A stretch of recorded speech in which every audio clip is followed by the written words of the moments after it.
એક બે નહીં આવે એક બે નહીં આવે તમે ક્યાં જતા એક આ દડો આવતા એ મોસી સાહેબ ગુલાબ સાહેબ તમે કેટલી બાજુ જતા તમે મોસી સાહેબ ને ક્યાં આપી દો ક્યાં એક ગુલાબ સાહેબ ક્યાં મોસી સાહેબ ને ક્યાં આપી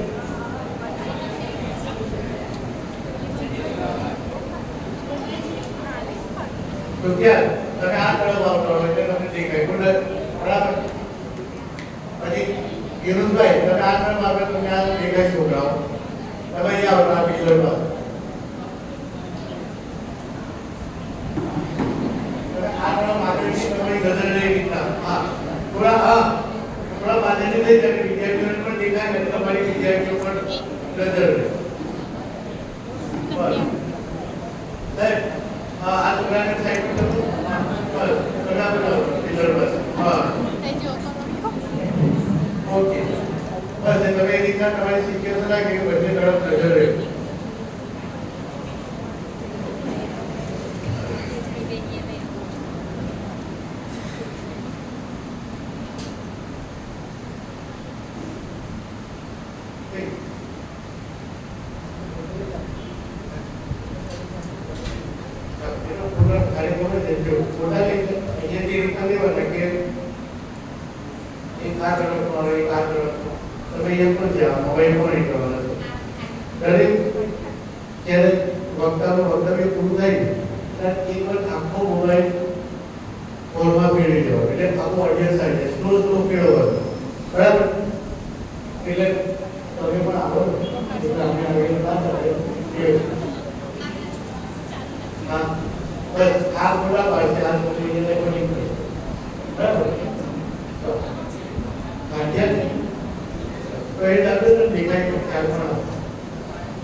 સત્ય એ છે કે તમારી આંખોમાં હજુ ઉડાન બાકી છે.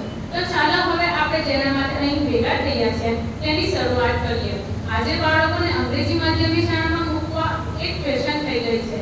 તેમાં પણ નાના મોટા શહેરોમાં વાલીઓ તો પોતાના બાળકોને અંગ્રેજી માધ્યમની શાળાઓમાં પ્રવેશ આપવા ઉત્સાહિત હોય છે. એવો જ કોઈ વિષય લઈને આવી રહી છે 11મી વિદ્યાર્થીની અવિભા સરફરાજ કુંડા. જેમનો વિષય છે શિક્ષણનું માધ્યમ માતૃભાષા કે અંગ્રેજી.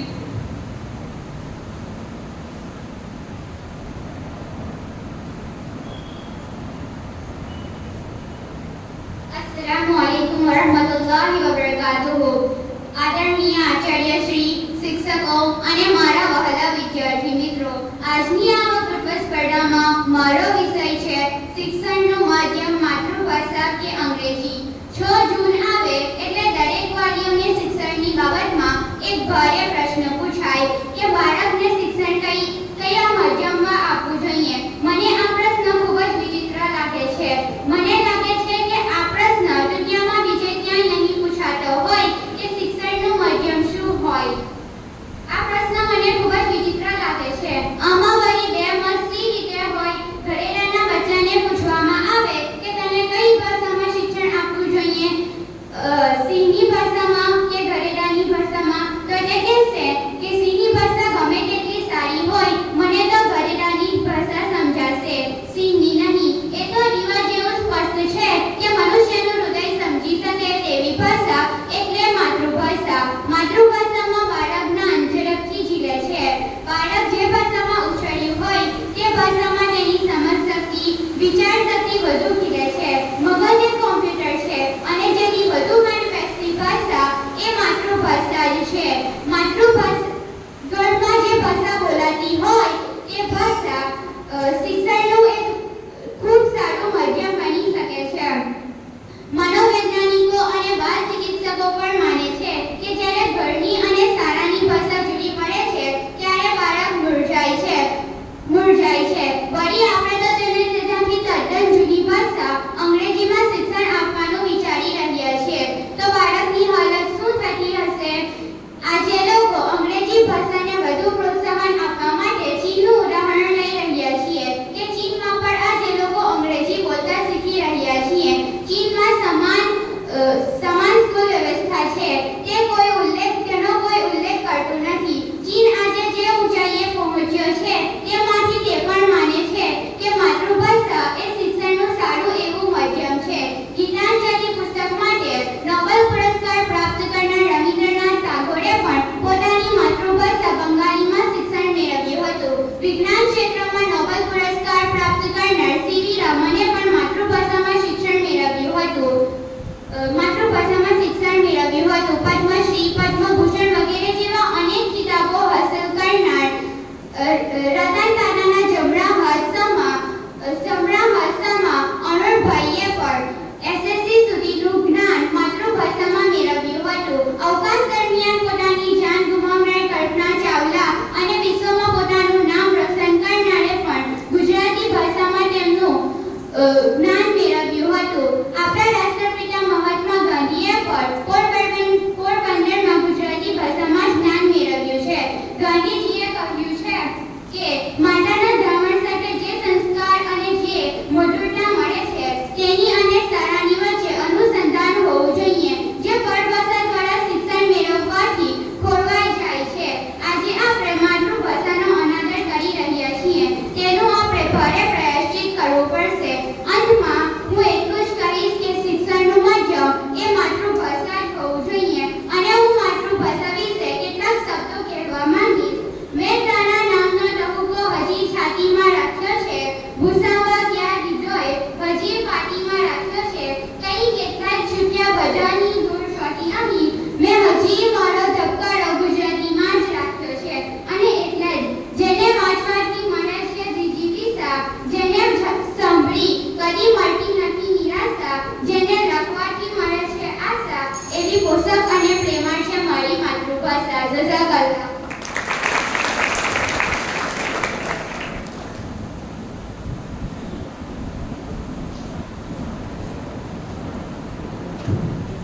કહેવાય છે ને કે ઊંઘ આંખો બંધ કરવાથી નહીં પરંતુ ઇન્ટરનેટ બંધ એ ટેકનોલોજીનો યુગ છે અને મોબાઈલ એ ટેકનોલોજીનું અદ્ભુત સર્જન છે. આવો જ વિષય લઈને આવી રહ્યા છે ધોરણ 8 નો વિદ્યાર્થી દર્શન કિરણભાઈ, જેમનો વિષય છે મોબાઈલના લાભાલાભ.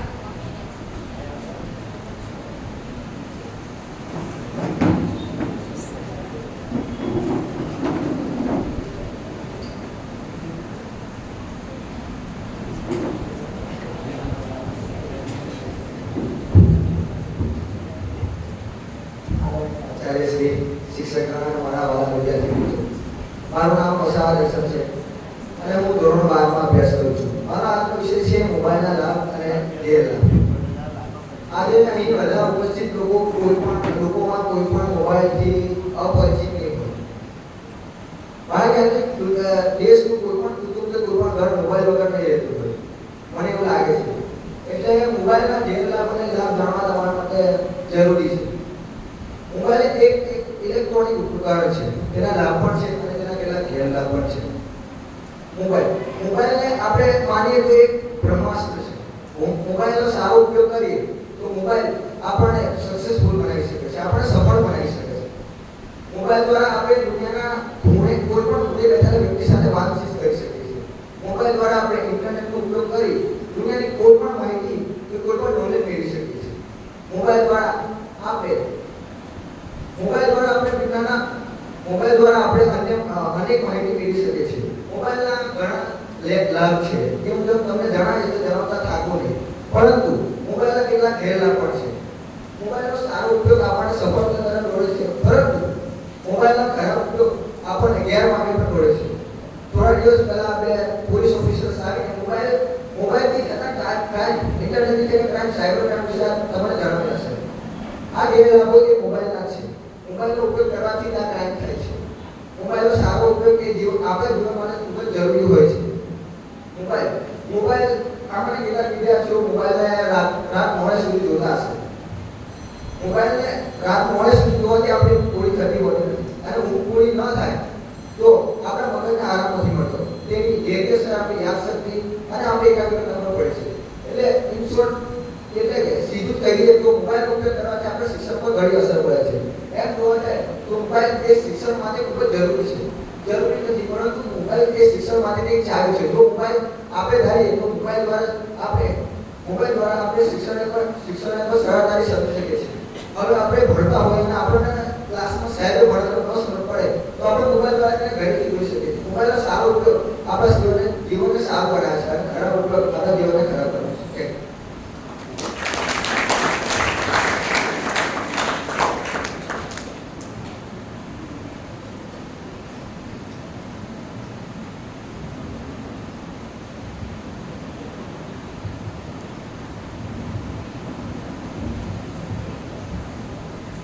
असीम अंधेरों को मत कोसो, असीम अंधेरों को मत कोसो, हो सके तो एक दिया और जलाओ.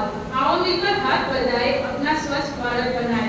सत्य અને અહિંસા જોડે ભારતને આઝાદી અપાવનાર આપણા રાષ્ટ્રપિતા મહાત્મા ગાંધીજીએ સ્વચ્છતાને પોતાનો જીવન મંત્ર બનાવ્યો હતો. તેઓ માનતા હતા કે સ્વચ્છતા ત્યાં સુંદરતા, સ્વચ્છતા ત્યાં પવિત્રતા, સ્વચ્છતા ત્યાં દિવ્યતા, સ્વચ્છતા ત્યાં પ્રભુતા. આ વિષય પર વધુ માહિતી આપવા હું 11મી વિદ્યાર્થીની રૂક્ષાના નસીબ અંસારીને વિનંતી કરું છું કે તેઓ આવે અને પોતાના વિષય સ્વચ્છતાનું મહત્વ વિશે કરે.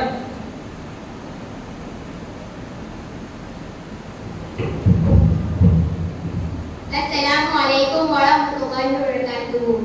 આદરણીય આચાર્ય શ્રી, શિક્ષકગણ અને મારા વહાલા વિદ્યાર્થી મિત્રો, આજની વક્તૃત્વ સ્પર્ધામાં હું તમને સ્વચ્છતા વિશે મારા વિચારો વ્યક્ત કરવા માંગુ છું.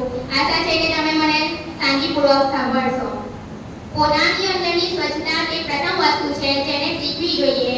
બાકીની વાતો ત્યારબાદ થવી જોઈએ. આ વિધાન આપણને ગાંધીજીએ આપ્યું હતું, તેથી આપણે સમજી શકીએ છીએ કે આપણા જીવનમાં સ્વચ્છતાનું કેટલું મહત્વ રહેલું છે. સ્વચ્છતા ત્યાં પ્રભુતા, સ્વચ્છતા ત્યાં દિવ્યતા, સ્વચ્છતા ત્યાં પવિત્રતા. આવા સૂત્રો આપણે આપણા જીવનમાં ઘણી વખતે સાંભળ્યા જ હશે. આવા સૂત્રો આપણે આપણા જીવનમાં વણી લેવા જોઈએ, કારણ કે જ્યારે આપણને એક સજ્જન વ્યક્તિ બનવું હોય ત્યારે આપણા જીવનમાં સ્વચ્છતા અને શિસ્તતા જાળવવી ખૂબ જરૂરી છે. જે વ્યક્તિ સ્વચ્છતા ન રાખે અને શિસ્ત ન જાળવે તે સજ્જન વ્યક્તિ હોય જ નથી શકતો. તેથી કહેવામાં આવે છે કે ગાંડા હોય તે ગંદકી કરે, ડામિયા તેનાથી દૂર રહે. સ્વચ્છ શરીર, સ્વચ્છ મન, સ્વચ્છ ઘરને સ્વચ્છ આંગણું, સ્વચ્છ ફળિયું, સ્વચ્છ ગામ, સ્વચ્છ દેશ ને સ્વચ્છ શહેર હોય તો જીવનની કેવી મજા આવે, જાણે પૃથ્વી પર સ્વર્ગ ઉતરી આવ્યું હોય. તેથી કે ગાંધીજીએ પણ કહ્યું છે કે સ્વચ્છતા ત્યાં પ્રભુતા. પરંતુ કેટલીક જગ્યા એવી પણ છે જ્યાં ગંદકી જોવા મળે છે અને ગંદકીના કારણે રોગો ઉદ્ભવે છે. તેથી કહેવામાં આવ્યું છે કે ગંદનું ગામ રોગનું ધામ. જ્યાં ગંદકી જોવા મળે છે ત્યાં મચ્છરોનો પ્રલય જોવા મળે છે. મચ્છરો દ્વારા કેટલાક રોગો ફેલાય છે જેના ભોગ આપણે સૌ બનીએ છીએ. આપણે આપણા ગામમાં, ઘરમાં, શરીરમાં કે પછી ફળિયામાં દરેક જગ્યાએ જ્યાં આપણે રહેતા હોઈએ ત્યાં સ્વચ્છતા જાળવવી જોઈએ. કારણ કે આપણે સૌને ખબર છે કે હાલમાં ફેલાઈ રહ્યો ચાંદીપુરા વાયરસ મહારાષ્ટ્રમાંથી ગુજરાતના કેટલાક ગામોમાં તેના કેસો જોવા મળ્યા છે અને તે ફેલાવનાર મુખ્ય વાહક મચ્છર છે. જો આપણે ગંદકી ન કરીએ તો મચ્છરો ના આવે ને મચ્છર ના આવે તો રોગો ના ફેલાય. તેથી આપણે સૌએ સ્વચ્છતાનો વિકાસ અને ગંદકીનો નાશ કરવો જોઈએ. બની શકે છે કે આપણા સૌના સહકારથી આપણે ચાંદીપુરા વાયરસને ગુજરાતમાં ફેલાતો અટકાવી શકીએ છીએ. સરકાર દ્વારા પણ રેડિયો, ટીવી ચેનલો અને વર્તમાનપત્રો માધ્યમો દ્વારા લોકોમાં સ્વચ્છતા અંગે જાગૃતિ લાવવાના ઘણા પ્રયાસો કરવામાં આવે છે. સફાઈ ઝુંબેશ ચલાવીને પણ લોકોમાં લોક જાગૃતિ લાવી શકાય છે. હું આશા રાખું છું કે અત્યારથી જ આપણે સૌ સ્વચ્છતાનો વિકાસ અને ગંદકીનો નાશ કરીશું. આપ સૌએ મને શાંતિપૂર્વક સાંભળી એ બદલ આપ સૌનો ખૂબ ખૂબ આભાર.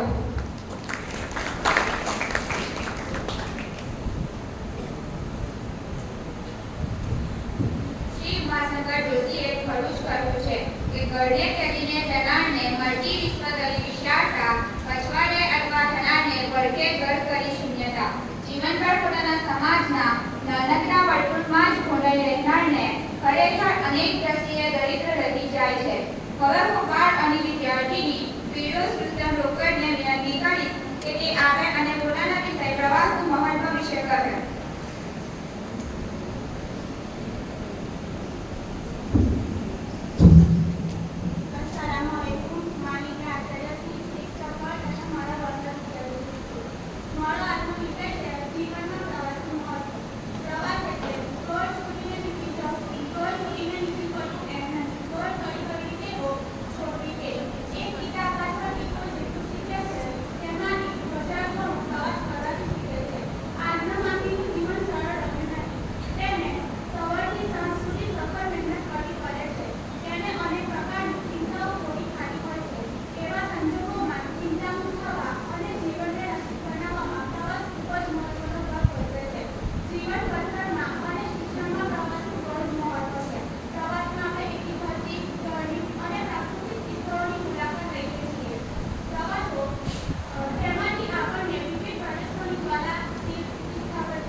ભાઈજી હસન રાઉતને વિનંતી કરું છું કે તે આવે અને પોતાનો વિષય મોબાઈલના લાભના વિશે પોતાનું વક્તવ્ય રજૂ કરે.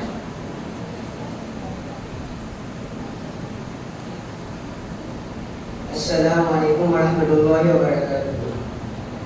Good afternoon all of you. માન્ય આચાર્ય સાહેબ, શિક્ષકગણ તથા મારા વાલા ભાઈ બહેનો, હું આજે તમને મોબાઈલના લાભના વિશે થોડું કહેવા માંગુ છું. માટે મને આશા છે કે આપ સૌ શાંતિથી સાંભળશો. મોબાઈલની શોધ મોટેરાના માર્ટિન કુપલે 2007ના પુનઃ પ્રક્રિયામાં દર્શાવવામાં આવ્યું હતું કે તેણે 3 એપ્રિલ 1973ના રોજ પ્રોટોટાઇપ ટેકનિક દિવસની મુદત પર વડાપ્રધાન હેન્ડહેલ્ડ મોબાઈલ ફોન પર કોલ કર્યો હતો. મોબાઈલ ફોન એકબીજા સાથે વાતચીત કરવા માટે કરે છે. મોબાઈલમાં આજે ઘણા સારા કેમેરા આવી રહ્યા છે, જેનાથી તમે તમારો ફોટોગ્રાફીનો શોખ પૂરો કરી શકો છો.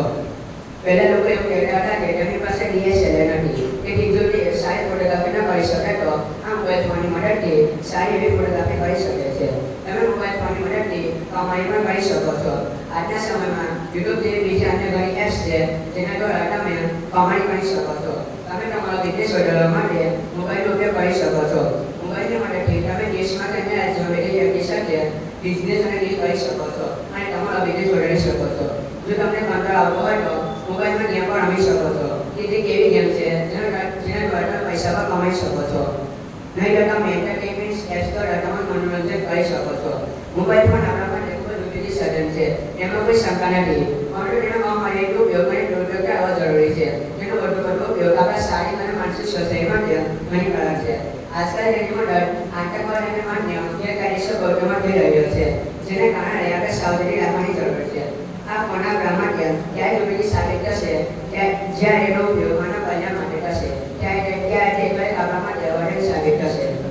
મોબાઈલ આજે દરેક વ્યક્તિની જીવનશૈલીનો એક મહત્વપૂર્ણ ભાગ બની ગયો છે. મોબાઈલ ફોન એ ઇન્સ્ટન્ટ કમ્યુનિકેશનનું મુખ્ય માધ્યમ છે. બીજીને બીજી ટુર્નામેન્ટથી લઈને બેંકની પ્રવૃત્તિ તમામ ઘર આરોગ્ય દેશને કરી શકાય છે. વાપરો દ્વારા થોડા મહિનાઓમાં જે બધું થયું તે મોબાઈલ દ્વારા મિનિટોમાં શક્ય બની ગયું છે. તથા તમે ઘરે બેઠા ઓનલાઈન શોપિંગ પણ કરી શકો છો. મોબાઈલ આપણા જીવનનો મહત્વપૂર્ણ ભાગ બની ગયો છે, પરંતુ આપણે ગણતરીઓ અને કેટલીક સરળ પ્રવૃત્તિઓ માટે મોબાઈલ પર નિર્ભર ન રહેવું જોઈએ, જે આપણા મગજ પર થોડી મહેનત કરીને કરી શકે છે. જજાકલ્લાહ.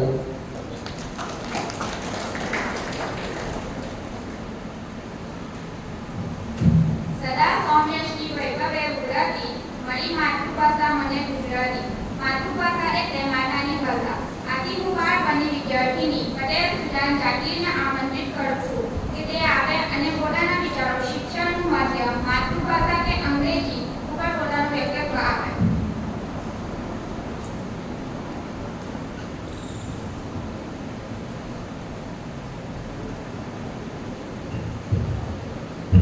અસ્સલામુઅલૈકુમ. અત્રે ઉપસ્થિત આચાર્યશ્રી, શિક્ષકો અને મારા વહાલા વિદ્યાર્થી મિત્રો, આજે હું ફરીથી અહીંયા ઉપસ્થિત છું એક અગત્યના વિષય પર ચર્ચા કરવા. એ અગત્યનો વિષય છે શિક્ષણનું માધ્યમ માતૃભાષા કે અંગ્રેજી. મિત્રો, આજે બાળકોને અંગ્રેજી માધ્યમની શાળામાં મૂકવાની ફેશન થઈ રહી છે. તેમાં પણ નાના મોટા શહેરોના વાલીઓ તો પોતાના બાળકોને અંગ્રેજી માધ્યમની શાળામાં પ્રવેશ અપાવવા આકાશ પાતાળ એક કરતા હોય છે. આવા સમયે પ્રશ્ન ઊભો થાય છે કે બાળકોને અંગ્રેજી ભાષામાં દ્વારા શિક્ષણ આપવું કે ગુજરાતી, એટલે કે પોતાની માતૃભાષા દ્વારા. માતૃભાષા એટલે શું? માતૃભાષા એટલે બાળક પોતાની માતાને જોઈને, સાંભળીને જે ભાષા શીખે તેને માતૃભાષા કહે છે. શિક્ષણમાં માતૃભાષાનું શું મહત્વ છે? શિક્ષણમાં માતૃભાષાનું એટલું જ મહત્વ છે જેટલું રસોઈમાં મીઠાનું હોય છે. આજના માતા પિતા પોતાના બાળકને માત્ર 3 વર્ષની ઉંમરમાં શાળામાં દાખલ કરી દેતા હોય છે, તે પણ અંગ્રેજી માધ્યમની શાળામાં. શું તમે જાણો છો 3 વર્ષના બાળકની સમજ કેટલી હોય છે? શું તેનું બાળપણ માત્ર 3 જ વર્ષનું? મારા ફળિયામાં એક નાની 3 વર્ષની બાળકી છે. તેને પણ અંગ્રેજી માધ્યમમાં જ મૂકી છે. તે રોજ સવારે 9 વાગે એક ઇકો ગાડીવાળો લેવા આવે અને તે બિચારી રડતી, બૂમો પાડતી શાળાએ જાય. 3 વર્ષના બાળકની સમજ કેટલી? હવે તેને શાળામાં શિક્ષક પોપટને પેરોટ કહેતા શીખવાડશે અને ઘરે આવી તેના દાદી પોપટને પોપટ કહેતા શીખવાડશે તો શું થશે? હમણાંથી બાળક મૂંઝવાશે, બધું ખીચડો થઈ જશે.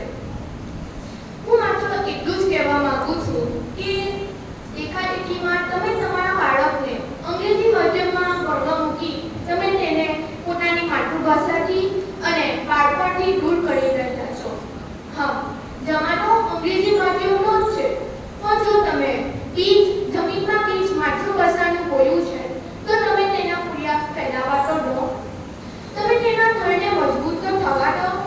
પણ તમે જો તેના મૂળિયા ફેલાવા જ નહીં દો અને તેને અંગ્રેજી માધ્યમમાં ભણવા મૂકી મીઠા ફળની અપેક્ષા કરશો તો ફળ ક્યાંથી મળશે? જ્યારે તમે તેના મૂળિયા ફેલાવા જ નથી દીધા, તમે તેના થડને મજબૂત થવા જ નથી દીધું, તો ક્યાંથી ફળ મળે? તમે કેટલાક બાળકો જોયા હશે જેને ગુજરાતી બોલતા તો આવડે છે પણ લખતા વાંચતા નથી આવડતું. તેમને અંગ્રેજીનું 27 સમજ પડે છે પણ ગુજરાતીનું 27 તેમના વિચારમાં પણ નથી. હવે તમે ગુજરાતી મીડિયમના બાળકને પૂછો તો તેને અંગ્રેજીનું 27 અને ગુજરાતીનું 27 કેમ બંને આવડશે? કારણ કે અહીંયા ગુજરાતી અને અંગ્રેજીનું ખીચડો બન્યો નથી. અહીંયા ગુજરાતીનો પાયો મજબૂત થયા બાદ અંગ્રેજી શીખવવામાં આવે છે અને એવી જ રીતે બાળકને પોતાની માતૃભાષામાં શબ્દ ભંડોળ વધે છે અને અંગ્રેજીમાં પણ લખતા વાંચતા આવડે છે. બાળક મિત્રો, અંતે હું એટલું જ કહીશ કે શિક્ષણનું માધ્યમ માતૃભાષામાં જ હોવું જોઈએ અને આપણને આપણી માતૃભાષા પર ગર્વ હોવો જોઈએ. મને મારી માતૃભાષા પર ખૂબ જ ગર્વ છે. અંતે હું બે પંક્તિ કહીશ અને વિદાય લઈશ. સદા સૌમ્યસી વૈભવે ઉભરાતી, સદા સૌમ્યસી વૈભવે ઉભરાતી, મારી માતૃભાષા મને ગુજરાતી, મારી માતૃભાષા મને ગુજરાતી. Thanks to all.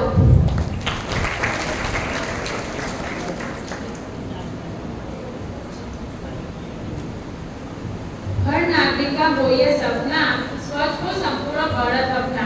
સ્વચ્છતા વિશે હું ધોરણ 11 ની વિદ્યાર્થીની પટેલ મસીરાને વિનંતી કરું છું કે આવે અને પોતાનું કર્તવ્ય સ્વચ્છતાનું મહત્વ વિશે કહે.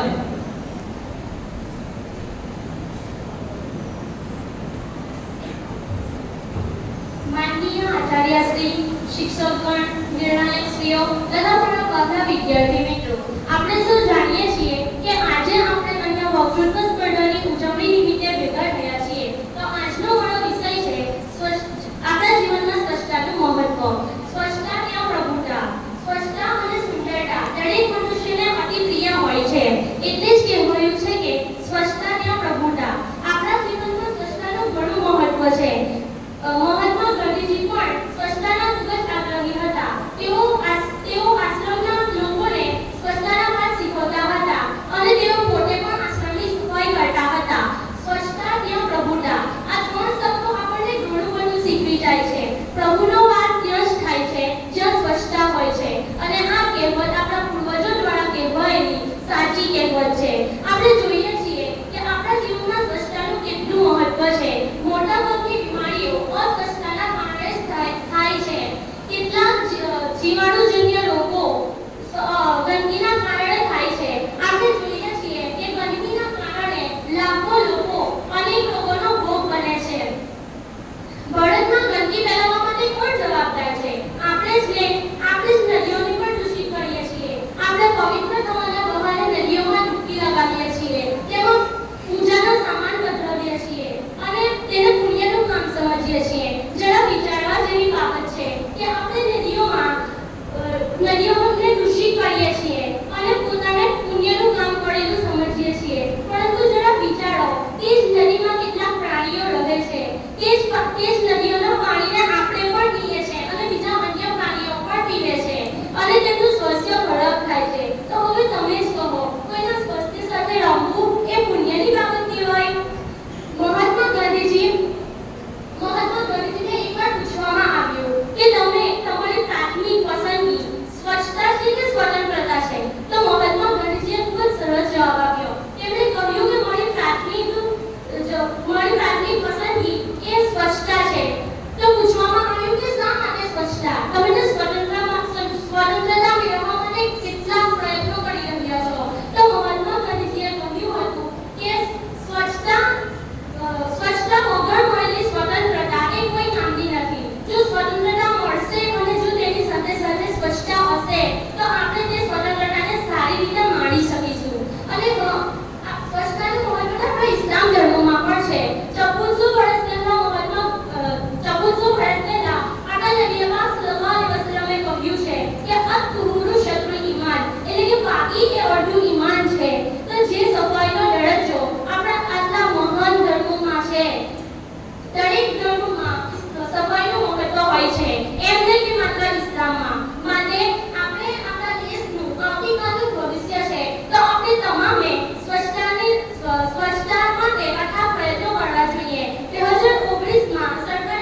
ફેલાવીએ છીએ અને પછી કહીએ છીએ કે હું તો ભારતનો નાગરિક છું. આ કઈ રીતે સરળ થઈ શકે? તમે જ્યારે સરકારને સહયોગ નથી કરતા તો તમારું સપનું એ કઈ રીતે સાકાર થઈ શકે? જોઈએ છીએ 2019માં જ્યારે સરકારે આ યોજના ઘડી હતી તે વખતે તેમનું સપનું હતું, તેમણે લક્ષ્ય કર્યું હતું કે 2025 સુધીમાં આપણે ભારતને સંપૂર્ણપણે સ્વચ્છ રાખીશું અને સંપૂર્ણપણે ગંદકીથી મુક્ત કરીશું. પરંતુ આપણે 2024 ચાલે છે, આ લક્ષ્યમાં માત્ર એક જ વર્ષ બાકી રહ્યું છે.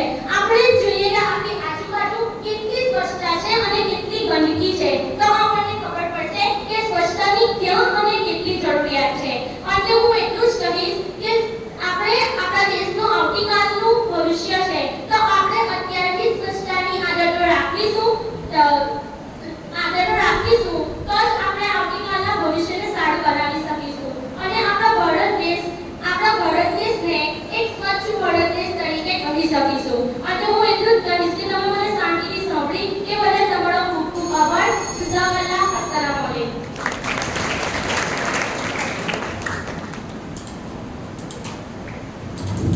પ્રવાસ એટલે અગવડો વેઠામાનેની પાઠશાળાની શરૂઆત. ફરીથી પ્રવાસનું મહત્વ વિષય લઈને આવી રહ્યા છે ધોરણ 11ના વિદ્યાર્થી સૈયદ ફયાઝ સારી.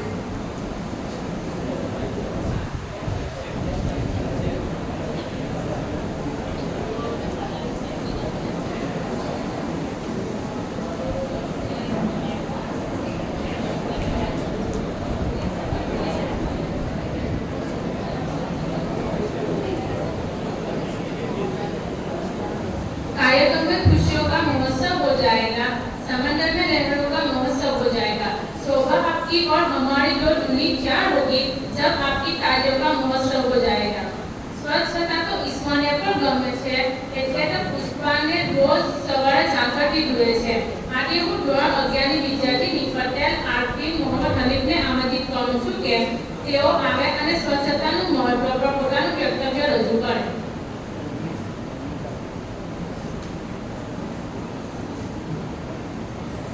अस्सलामुअलैकुम वरहमतुल्लाहि वबरकातुहू. आदरणीय आचार्य श्री, શિક્ષકગણ અને મારા વહાલા વિદ્યાર્થીઓ, આજે હું જીવનમાં સ્વચ્છતા વિશે કંઈક કહેવા માંગુ છું. મને આશા છે કે તમે સૌ મને શાંતિથી સાંભળશો. આપણા જીવનમાં સ્વચ્છતાનું ઘણું મહત્વ છે. જ્યાં સ્વચ્છતા ત્યાં પવિત્રતા, જ્યાં સ્વચ્છતા ત્યાં દિવ્યતા, જ્યાં સ્વચ્છતા ત્યાં તંદુરસ્તી. આ સૂત્રો આપણા જીવનમાં વણી લેવા જોઈએ. ગાંધીજીએ અગાઉ સૂત્ર આપ્યું હતું કે જ્યાં સ્વચ્છતા ત્યાં પ્રભુતા, એટલે કે જ્યાં સફાઈ હોય છે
અભિયાનની લહેર દોડી જ રહી છે.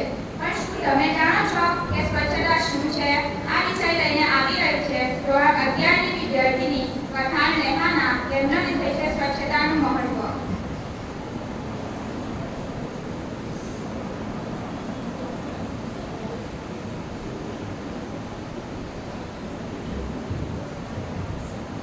अस्सलामुअलैकुम आदरणीय आचार्य श्री शिक्षकगण અને મારા વાલા વિદ્યાર્થી મિત્રો, આજે હું તમને સ્વચ્છતા વિશે કંઈક કહેવા માંગુ છું અને આશા છે કે તમે સૌ શાંતિપૂર્વક મારા વક્તવ્યને સાંભળશો. આપણા જીવનમાં સ્વચ્છતાનું ઘણું મહત્વ રહેલું છે. જ્યાં સ્વચ્છતા ત્યાં પવિત્રતા, જ્યાં સ્વચ્છતા ત્યાં સુંદરતા, જ્યાં સ્વચ્છતા ત્યાં તંદુરસ્તી વગેરે જેવા સૂત્રો આપણે આપણા જીવનમાં વણી લેવા જોઈએ. આપણા રાષ્ટ્રીય પિતા મહાત્મા ગાંધીજીએ તો આ સૌથી આગળ વધીને આ કહ્યું છે કે જ્યાં સ્વચ્છતા ત્યાં પ્રભુતા. ગાંધીજીના માટે સફાઈનો અર્થ સ એટલે કે સરળ વસ્તુઓ, ફા એટલે કે ફાયદાકારક અને ઈ એટલે કે ઇલાજ એવી સૂત્ર ભાવના હતી. ગાંધીજી સ્વચ્છતાને ખૂબ જ મહત્વ આપતા હતા. આસામના વ્યક્તિઓને ગાંધીજી સ્વચ્છતાના પાઠ શીખવતા હતા. આસામવાસીઓ સાથે દરરોજ સવારે ગાંધીજી પર સફાઈ કામમાં જોડાઈ જતા હતા. સફાઈ આપણા શરીર, મન, ઘર, કાર્યક્ષેત્ર અને આપણી આસપાસની જગ્યાને સ્વચ્છ રાખવાની કળાનો ઉલ્લેખ કરે છે. સ્વચ્છતાને આપણે વિવિધ ભાગોમાં વહેંચી શકીએ છીએ, જેમ કે શેરીઓની સફાઈ, સ્વચ્છ ઘર અને આપણી વ્યક્તિગત સ્વચ્છતા. આપણે સ્વચ્છતાને આપણી આદત બનાવી લેવી જોઈએ, કારણ કે શારીરિક અને માનસિક સ્વસ્થતા માટે આપણી શરીરની સફાઈ ખૂબ જ જરૂરી છે. સ્વચ્છતા એ બીજાની જવાબદારી નથી, સ્વચ્છતા એ આપણી જવાબદારી છે. તેથી જીવનમાં મૂળભૂત સ્વચ્છતા એ ખૂબ જ મહત્વપૂર્ણ છે. જીવન જીવવા માટે જેમ ખોરાક પાણી અને કપડાની જરૂર છે, તેટલી જ જરૂરી જીવનમાં સ્વચ્છતા પણ છે. ભારત સરકારે 20 ઓક્ટોબર 2014ના રોજ સ્વચ્છ ભારત અભિયાન શરૂ કર્યું હતું, જેનો ઉદ્દેશ્ય ભારતને સ્વચ્છ બનાવવાનો હતો. મૂળભૂત સ્વચ્છતા આપણી પોતાની વ્યક્તિગત સ્વચ્છતાથી શરૂ થાય છે. આપણે નિયમિતપણે હાથ ધોવા જોઈએ, જેથી આપણે વિવિધ બીમારીથી દૂર રહીએ. સ્વચ્છતાના અભાવના કારણે માખી મચ્છરના ઉપદ્રવના કારણે વિવિધ બીમારીઓ અને રોગો ફેલાય છે. Thank you.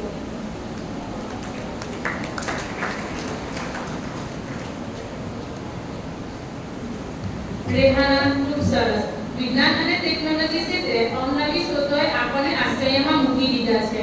આપણી કલ્પના પણ ન હોય તેવી બાબતે આજે હકીકત બની રહી છે. ગઈકાલની શોધ આજે જૂની સાબિત થઈ છે.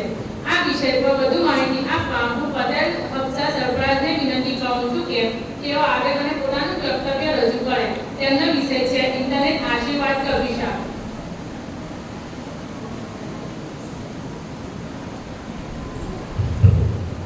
अस्सलाम वालेकुम वरहमतुल्लाहि वबरकातुहू. માનનીય આચાર્ય શ્રી, તમામ શિક્ષકો અને વિદ્યાર્થી મિત્રો, આજની આ વક્તવ્ય સ્પર્ધામાં હું આપ સૌ સમક્ષ ઇન્ટરનેટ વિશે કંઈક કહેવા માંગુ છું અને મારા વિચારો વ્યક્ત કરવા માંગુ છું. આપણે સૌ જાણીએ છીએ કે વર્ષ 2019-20માં એક ખતરનાક જીવલેણ વાયરસ કોરોનાએ આખી દુનિયાના સ્વાસ્થ્યને પોતાની મુઠ્ઠીમાં કરી લીધા હતા. ચારો તરફ હાહાકાર મચાવી દીધો હતો અને આજે એ વાયરસને કારણે જ ચારો તરફ ઇન્ટરનેટનું વર્ચસ્વ વધી ગયું છે. આજે મોબાઈલ આપણું જીવન બની ગયો છે. શું આપણે એક દિવસ પણ મોબાઈલ વિના રહી શકીએ છીએ? શું એક દિવસ ઇન્ટરનેટનો ઉપયોગ ન કરીએ તો ચાલે? આજે આપણે એવી દુનિયામાં જીવી રહ્યા છે જ્યાં એલેક્સા ગીતો વગાડે છે અને સીરી ફોન લગાવે છે. અને એ સમય પણ દૂર નથી જ્યારે મોટાભાગના લોકોના ઘરોમાં રોબોટ્સ હશે. માનવ ઇતિહાસની હરણફાળ શોધવાની એક અમૂલ્ય શોધ એટલે ઇન્ટરનેટ. અમેરિકન કોમ્પ્યુટર વૈજ્ઞાનિક વિસ્તર સર્ફને ઇન્ટરનેટના પિતા કહેવામાં આવે છે. તેમણે એક એવું નેટવર્ક વિકસાવ્યું જે આખા વિશ્વને જોડે અને તે પાછળથી ઇન્ટરનેટ તરીકે ઓળખાયું. ઇન્ટરનેટ આજે માનવીની જરૂરિયાત બની ગયું છે. ઘરના લાઇટ બિલ, ગેસ બિલ, અનાજ, કરિયાણા, ભોજન, કપડાં વગેરે જેવી જરૂરિયાતો ઇન્ટરનેટ દ્વારા ઘર બેસીને જ પૂરી થઈ રહી છે. ભણતરથી લઈને વ્યવસાય સુધી દરેક બાબત ઇન્ટરનેટ દ્વારા ઓનલાઈન થઈ રહી છે. પરંતુ શું આપણે ઇન્ટરનેટનો સાચો અને સારો ઉપયોગ કરી રહ્યા છીએ? ઇન્ટરનેટનો સારો ઉપયોગ કરવો કે ખરાબ ઉપયોગ કરવો એ માનવી પર નિર્ભર છે. જો તેનો સારો ઉપયોગ કરવામાં આવે તો તેના ઘણા બધા ફાયદા છે.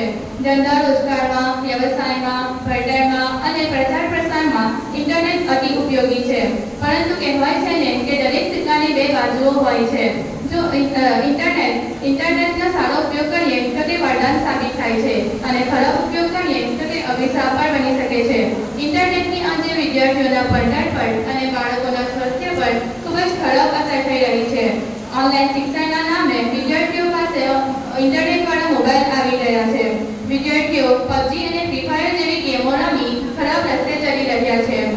આજની જનરેશન ટ્વિટર, ફેસબુક અને ઇન્સ્ટાગ્રામ જેવા સોશિયલ મીડિયા ઉપર કલાકો અને દિવસો વેડફી રહી છે. પોતાની અમૂલ્ય જિંદગીનો સમય બગાડી રહી છે.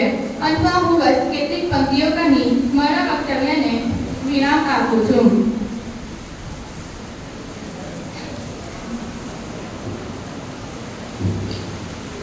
રે માનવ વાત કહું છું કાનમાં, રે માનવ વાત કહું છું કાનમાં, સમજી જાને તું એને શાનમાં, સમજી જાને તું એને શાનમાં, કરજે ઉપયોગ તું એનો ભાનમાં, કરજે ઉપયોગ તું એનો ભાનમાં, છે જે ખજાનો તારા હાથમાં, છે જે ખજાનો તારા હાથમાં. Thank you.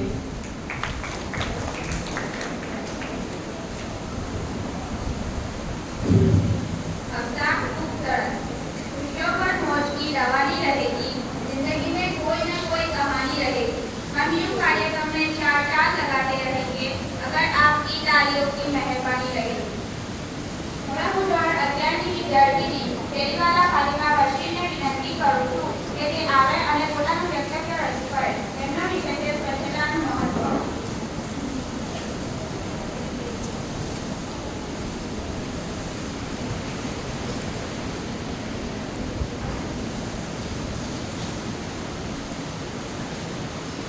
ઇન્ટરનેટ આ શબ્દથી આજે કોઈ પણ વ્યક્તિ અજાણ નથી.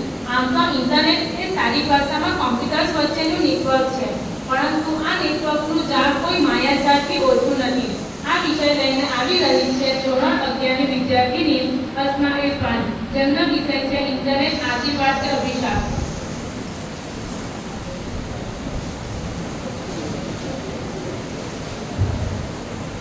આદરણીય આચાર્ય શ્રી, તમામ શિક્ષકો અને વહાલા વિદ્યાર્થી મિત્રો, અસ્સલામુ અલૈકુમ. આજરોજ વક્તૃત્વ સ્પર્ધા અંતર્ગત આજનો મારો વિષય છે ઇન્ટરનેટ. ઇન્ટરનેટ આ શબ્દથી દરેક વ્યક્તિ અજાણ નથી. ઇન્ટરનેટ તે સાદી ભાષામાં કહીએ તો કમ્પ્યુટર વચ્ચેનું સાચું લખાણ છે. ઇન્ટરનેટ એ કમ્પ્યુટર વચ્ચેનું સાચું નેટવર્ક છે.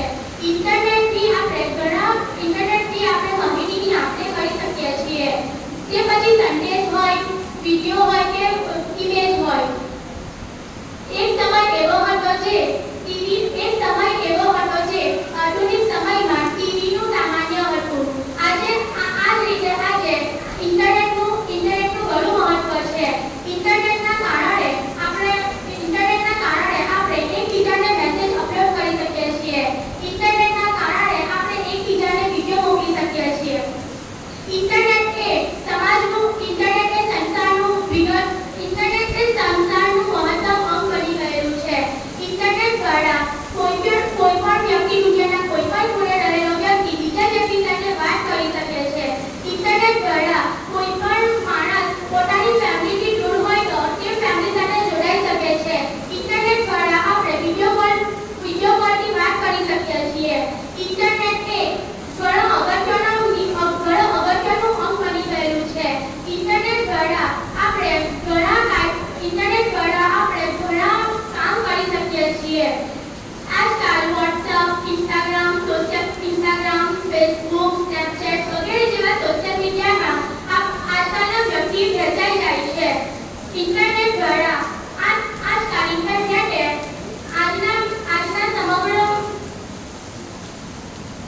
ઇન્ટરનેટના ઘણા ફાયદા છે અને ઘણા ગેરફાયદા છે. ઇન્ટરનેટ દ્વારા આજનો વ્યક્તિ સોશિયલ મીડિયા પર ઘણા પૈસા કમાઈ શકે છે. ઇન્ટરનેટ દ્વારા પ્રોફેશનલ વ્યક્તિ પોતાની પ્રોફેશનલ આઈડિયાથી વિડીયો બનાવી પોતાના પૈસા કમાઈ શકે છે. આ એનો એક ફાયદો છે. ઇન્ટરનેટ દ્વારા દાખલા તરીકે ક્રિકેટ ટીમનો કેપ્ટન વિરાટ કોહલીએ 56 પોસ્ટ મૂકી 126 કરોડ રૂપિયા કમાયા. કેવી રીતે સામાન્ય વ્યક્તિ પણ કેટલાક રૂપિયા કમાઈ શકે છે. આ ઇન્ટરનેટના ઘણા ફાયદા છે. આજકાલ સોશિયલ મીડિયા તરફ ઘણો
ભારતની 21મી સદી એટલે વિશ્વને કંઈક કરી બતાવવાની અને વિશ્વના નકશામાં ભારત દેશ સુંદર અને સ્વચ્છ બની રહે તે માટે આપણા દેશના વડાપ્રધાન શ્રી નરેન્દ્રભાઈ મોદીએ મહાત્મા ગાંધી 145મી જન્મ જયંતિ એટલે કે તારીખ 2 ઓક્ટોબર 2014ના રોજ સ્વચ્છ ભારત અભિયાનનો પ્રારંભ કરાવ્યો. પ્રદૂષિત પાણીના શુદ્ધિકરણ માટે વિવિધ ફિલ્ટર બનાવવામાં આવ્યા છે જેથી પાણીમાં બગાડ અટકાવી શકાય. ઇઝરાયલ જેવા દેશ પાસેથી નવનીત પદ્ધતિઓ અપનાવવામાં આવી રહી છે. જળ એ જ જીવન છે. વૈજ્ઞાનિકોએ નવા આવિષ્કારોને લીધે ત્યારે પાણી પ્રદૂષણ ન ફેલાય તે માટે પણ નક્કર યોજનાઓ બનાવવામાં આવી રહી છે. રસ્તાઓ તથા મહોલ્લાઓની સફાઈ માટે યાંત્રિક ઓજારો બનાવવામાં આવી રહ્યા છે. સરકાર દ્વારા દેશની સ્વચ્છતા અને શુભ ગાડી માટે અગ્ર સહાય કરવામાં આવે છે. જ્યાં સુધી દેશવાસીઓની માનસિકતા નહીં બદલાય ત્યાં સુધી આ યોજના પૂર્ણ રૂપમાં સફળ નહીં બને.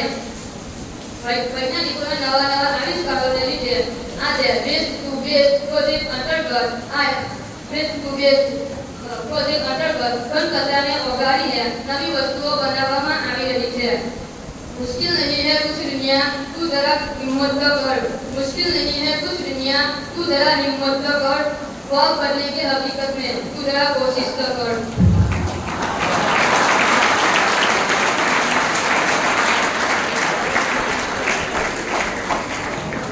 માનવના વિચારો અને લાગણીઓની વાત કરવાથી ધ્વનિનું વ્યવસ્થા એટલે ભાષા.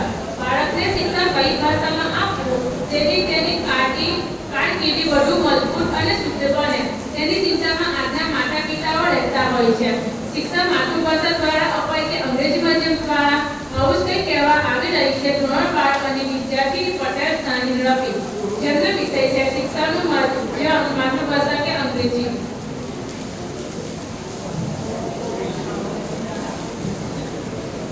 अस्सलामुअलैकुम वरहमतुल्लाहि वबरकातुहू.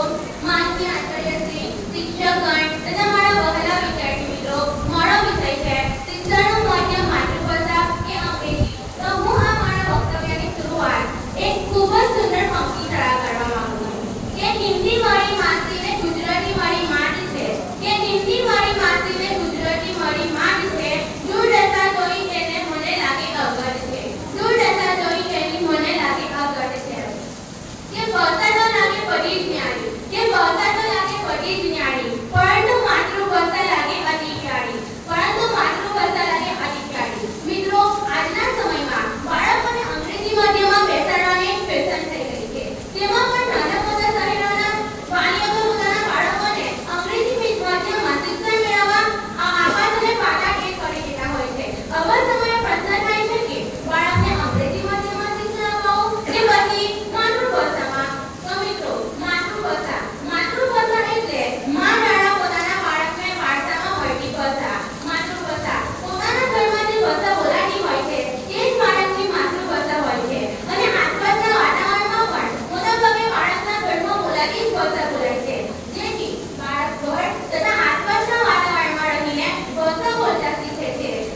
માંડ્યા પાણીમાં ફરજને વિનંતી કરું છું કે તે આવે અને પોતાનું વ્યક્તિત્વ રજૂ કરે, જેમનો વિષય છે મોબાઈલના લાભાલાભ.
જો તમે ક્યાં કહેતા છે બરાબર જોયો, કેટલા નંબરની લાઈન છે તમારી યાદ કરી લો. અને પછી વિશેષમાં એવું થશે કે હું ક્યાં બેઠો હતો, બરાબર, વિધાન ક્યાં બેઠો છે બરાબર જોઈ લો, બરાબર. તો મોહસિનભાઈ કે મુનાભાઈ